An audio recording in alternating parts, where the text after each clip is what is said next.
What would you do if the person you shared your bed with was a complete stranger? Never thought I'd have to answer that question. It was 2 a.m. on a Tuesday, the kind of sterile, silent hour when the only light comes from a phone screen. My wife Eliza was asleep, her breathing a soft, steady rhythm beside me.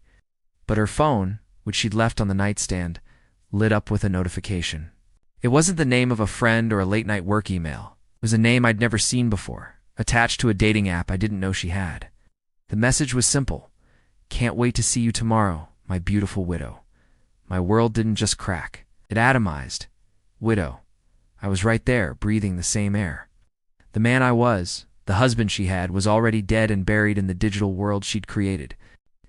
And I knew, in that gut-wrenching, cold sweat moment, that I had to uncover every last lie before she erased me completely.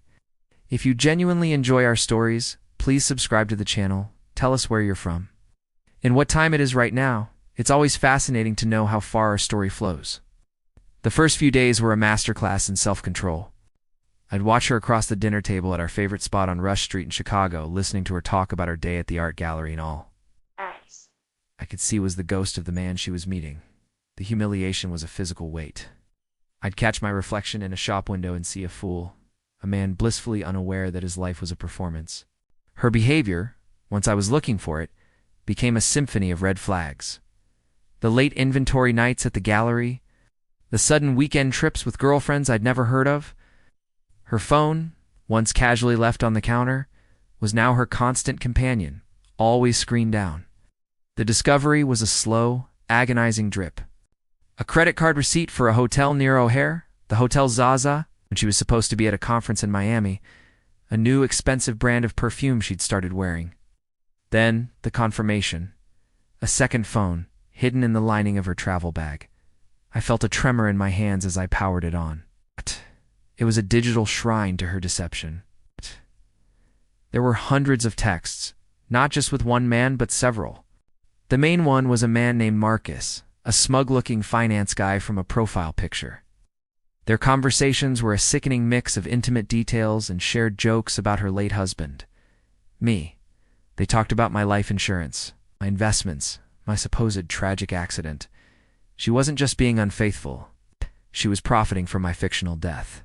When I tried to talk to her, to give her a chance to confess, she became a different person. The warm, loving woman I married was replaced by a cold, manipulative stranger. "You're being paranoid," she'd say, her eyes like chips of ice. "Maybe you should talk to someone. You seem stressed." She twisted my concern into a weapon, making me question my own sanity.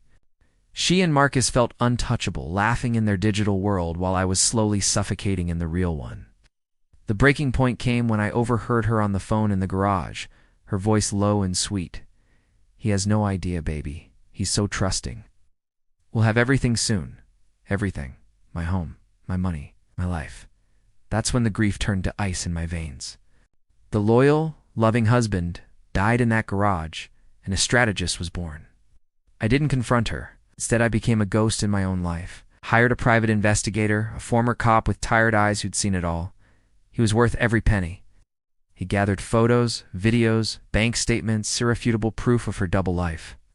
He documented her meeting Marcus at a discreet hotel in the Gold Coast, their hands intertwined.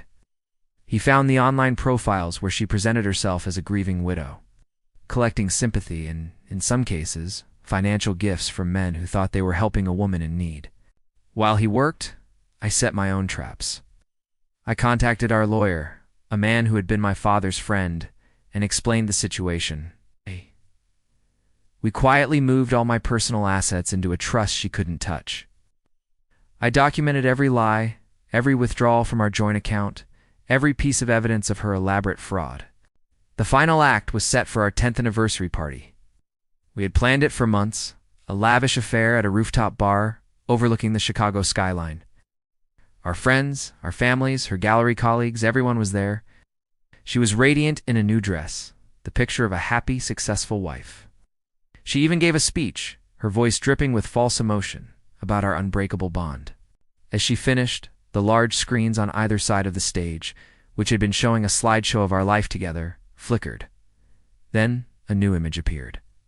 It was her dating profile, Liza 34. Young widow seeking a fresh start. The room fell silent. Then a photo of her and Marcus kissing outside the Hotel Zaza.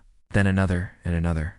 Text messages scrolled across the screen, her own words detailing her deception.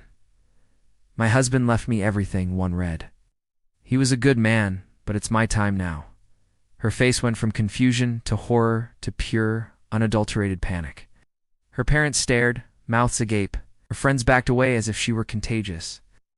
Marcus, who was in attendance as her colleague, tried to slip out. But my lawyer was waiting for him at the door, serving him with a lawsuit for conspiracy to commit fraud. The police were also there, discreetly waiting. They stepped forward and arrested her for fraud and wire fraud, right there in front of everyone she had ever known. The humiliation was absolute, a public crucifixion of her own making. She was utterly ruined, her social standing incinerated, her financial future a black hole, her freedom gone. I didn't stay to watch. I walked out into the cool Chicago night, the city lights blurring through the tears I finally allowed myself to shed. The empire of lies she had built was nothing but ash. Odd one. But all I felt was the quiet, haunting echo of a decade built on nothing. The silence in my apartment was the loudest sound I had ever heard.